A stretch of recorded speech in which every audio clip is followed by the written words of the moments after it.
What's up, people? My name is Jeffrey Kaminsky, and today I'm going to give you the ultimate tutorial on the conventional deadlift, because weak people ask you how much you bench, bro, whereas strong people, they care about your deadlift. And obviously, there are a lot of deadlift tutorials on YouTube already from a lot of reputable lifters. But odds are I've watched and studied every single one of them, so I can guarantee that you're going to walk away from this video with everything you could possibly need to deadlift correctly. Let's get into it. The most important part of deadlifting has nothing to do with deadlifting and everything to do with your breathing and bracing.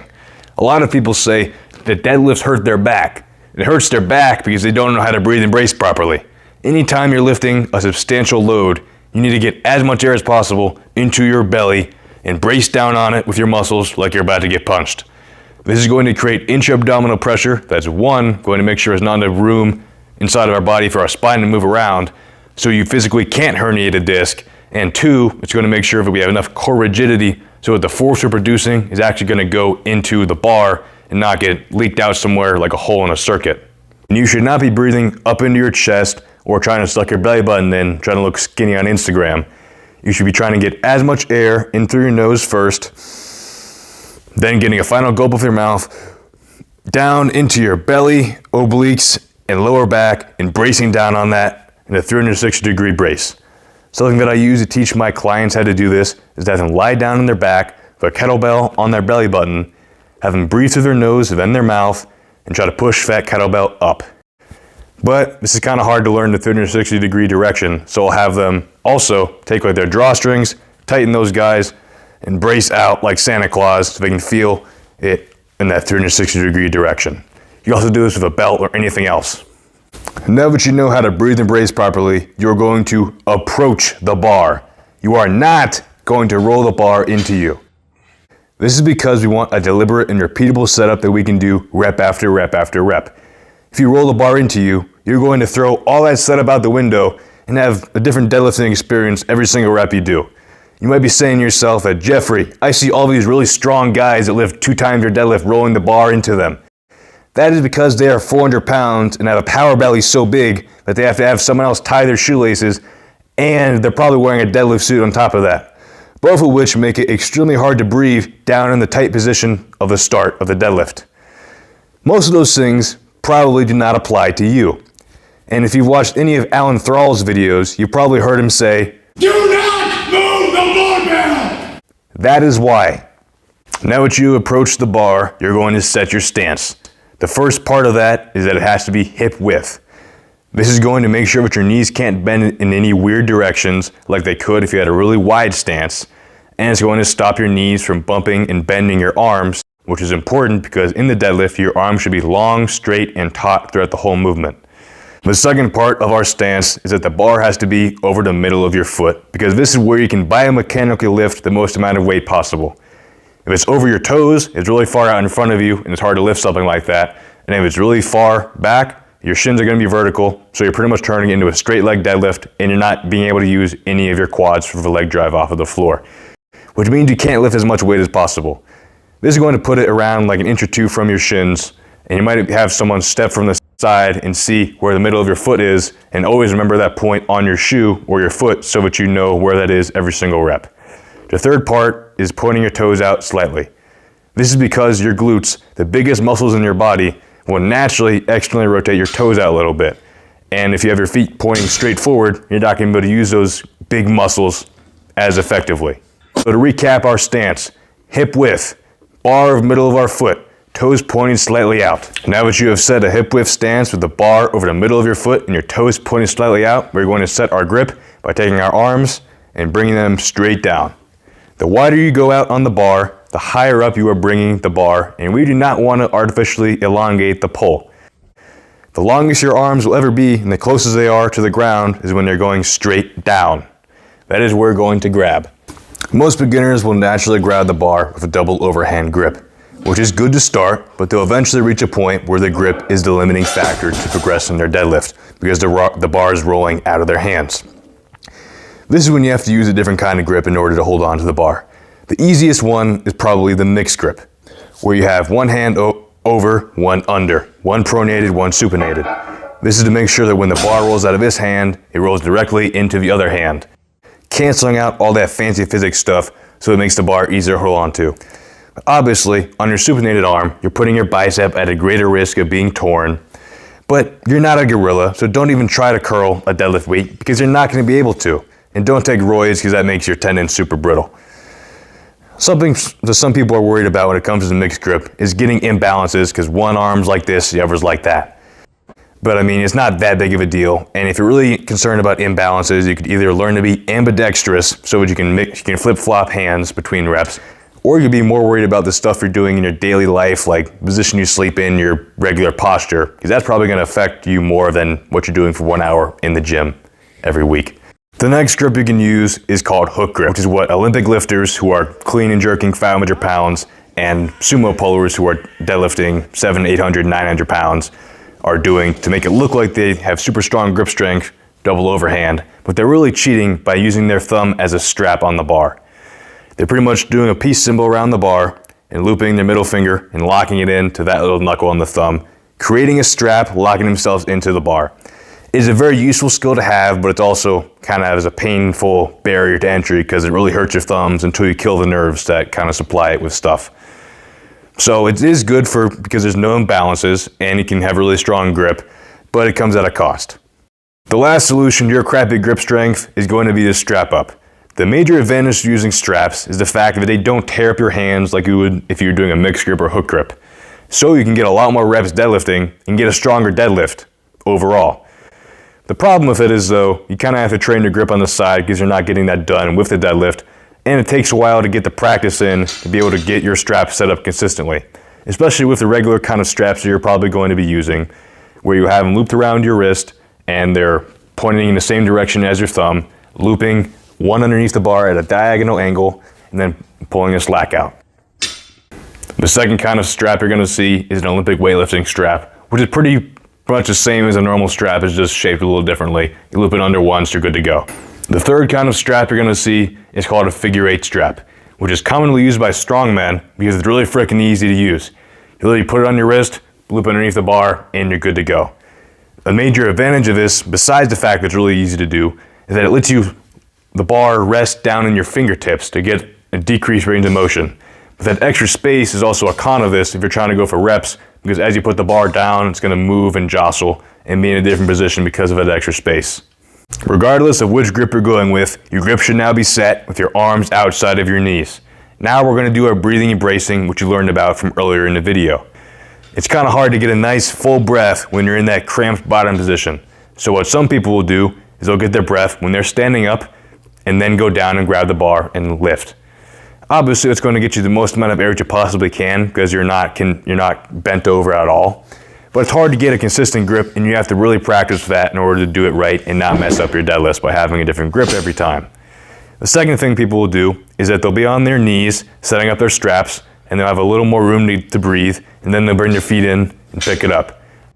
My solution is to raise my hips up while keeping my back straight and my chest going in front of the bar while pushing my thighs out of the way so that I can get a completely unobstructed breath while keeping my stance and setup completely set and consistent every single rep and not having it be happenstance. That's when I'm going to breathe and brace, get that big belly breath, brace down on my abs, and get ready for the next step of the deadlift. The next stage of the deadlift is probably the most complicated, and that is pulling the slack out of the bar. Basically, there's some give in the bar that we have to get out before we start lifting. There's a little bit of space between the bar and the plates. You'll hear an audible click when you pull that out, and the bar is going to bend a little bit, especially as you start approaching heavier weights. We want to get that click and as much bending out of the way before we start using our legs, because if we don't, that slack will pull us out of position and right back down to the floor. We are going to do this by imagining wedging ourselves between the bar and the floor. We are actively pulling ourselves to that start position. We are using our back to bend that bar vertically up, keeping our arms long and straight, turning our elbows out and squeezing our chest up, packing our chin, and bending our shins until they barely touch the bar, and not 1 millimeter further. This is the perfect start position. Your hips are right where they need to be, and you have established a lot of pre-tension on that bar, so when we get into the next phase, the bar is going to explode off the ground. Right now, there is a lot of pressure built up and we are ready to explode. But you cannot be thinking about just picking the bar up. That is not going to work. You have to be envisioning pushing the floor away. And some coaches will show this by doing some kind of setup like this, but I often like showing it by just having you put your feet up against the wall and pushing off. This is what needs to be going through your head, and it will make the bar explode off of the floor. We're going to push the world away, push the floor away until the bar gets to our knees. That is when our mindset's going to slightly change, and we are thinking about bringing our hips through as violently and explosively as possible until we fully lock out that bar.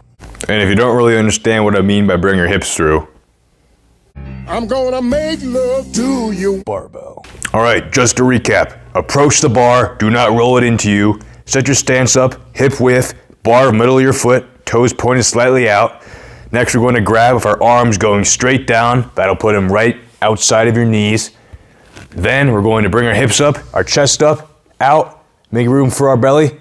Big breath, pull that slack out, push the floor away, then get our hips through and get that rep locked out. And I can just post that as the whole video. Be a lot easier. But nah, you guys like this shit. All right, now we're gonna talk about doing reps, where dead stop reps are superior and the way that you actually build strength. So after you do your first rep, you're going to do a controlled drop back down to the floor, trying to keep as much of that slack still pulled out of the bar as you possibly can. And then while those plates are still jingling, that's when you're going to rebreathe and rebrace. And as it starts to settle, that's when you're going to explode for that second rep. Rinse, repeat, that's how you're going to do your reps when it comes to dead stop reps. And obviously, as the set goes on, you maybe have to take more time between reps. That's completely fine. You just gotta make sure that all your bases are covered, slacks pulled out, etc. Now we go into touch and go reps, which is what a lot of people will do, where they'll just bounce the bar off the floor and it's already halfway back up towards their knees. And then they say, I got 4 or 5 for 10, when they really could have gotten it for 2 dead stop. So it's definitely not the best for building strength, but if you're going to do touch and go reps, after you get that first rep locked out, this is where you're going to breathe and rebrace. Because you can hold a lot of weight when you're just standing up. You got biomechanical support, bone structure, keeping you up. You can hold a lot of weight here. That's when we're going to rebreathe and brace. Go down, lightly tap the floor, and come back up. Do not bounce it off the floor. You're not going to get stronger from doing that. You're just going to make people angry at you. Another thing to keep in mind in these touch and go reps is that you're not going to just squat down because the bar is going to hit you in the knees. It's okay to put your hips out of the way and not bend your knees forward until it's below your knees. Really, the only reason you do touch and go reps is because you're trying to impress someone over there in the gym, and they don't care. So unless you're training for a competition where you're allowed to do touch and go reps, just do all of your reps dead stop. It'll make you a lot stronger in the long term. Now I'm going to mention some common mistakes that you could do and how not to do those things and how to make them better. We already talked about how you shouldn't roll the bar into you because that messes up your setup and you don't know what you're getting every single rep. Don't do that. Next mistake is jerking the bar off the floor. You think you're going to be faster and be stronger by exploding off the floor without pulling any of the slack out and not setting your back? Really? Go back and watch that part in the video. Having too wide of a stance is an issue. Go back and watch the part in the video where I talk about having a hip width stance. Unless you're Brian Shaw, then you can do whatever you want, but you're not that strong. Not locking out your hips. You either have weak glutes, you're lazy, or you started with the bar over your toes. Move the bar back to the middle of your foot, and once the bar passes your knees, bring your hips through, stop being lazy. If you end up doing a stiff leg deadlift when you're really trying to do an actual deadlift, it probably means that you started with the bar way too close to your shins and way too far back on your foot. That means your shins are perfectly vertical and you can't really use any of your quads. Move the bar a few inches forward towards the middle of your foot. You shouldn't be trying to squat the bar up. It's a hinge. That's what a deadlift is. It's not a squat pattern. It's probably happened to you because you bumped your shins too far forward and your hips got too low. That's just wasted energy. Start with your hips at the point where when the bars are over the middle of your foot and you bring your shins to the bar, that's where your hips should be. And don't try to squat it up. It's a hinge anyway. Use your hips. Explode. Bring your hips through. Get better. If your shins are bleeding after you deadlift, you're most likely imagining pulling the bar into you and leaning back, which is not what you should be doing. You should be trying to pull the bar vertically up. This also kind of happens when people imagine the cue of bending the bar around their shins, because then they're pulling the bar into their shins and using the knurling on the bar as a cheese grater to swipe up all their shins. It also could be happening because you have a really aggressive bar that has sharp knurling, which you could probably fix by having a more narrow hip width stance instead of having a shoulder width stance. So yeah.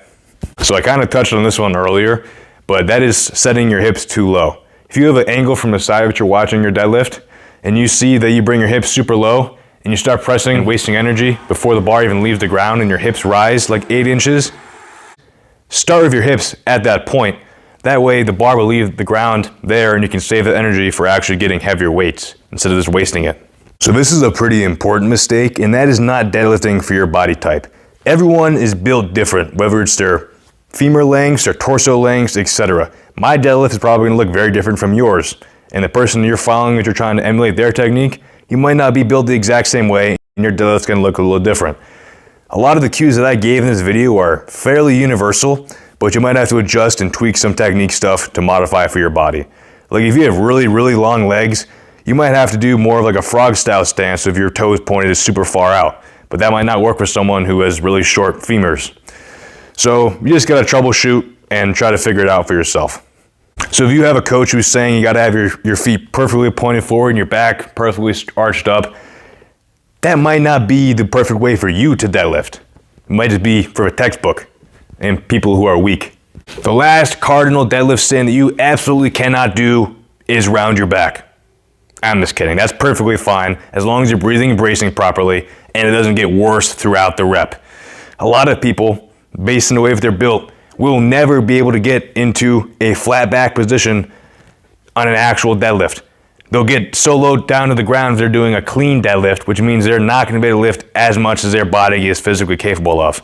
Like I said, as long as you're breathing and bracing, you will be safe and your back isn't further round, you will be fine. This is more referring to upper back rounding. That's perfectly fine. If your lower back starts rounding, maybe don't do it, but a lot of elite lifters will round their back to get an advantage so they don't have to pull the bar as far up. Should you do that?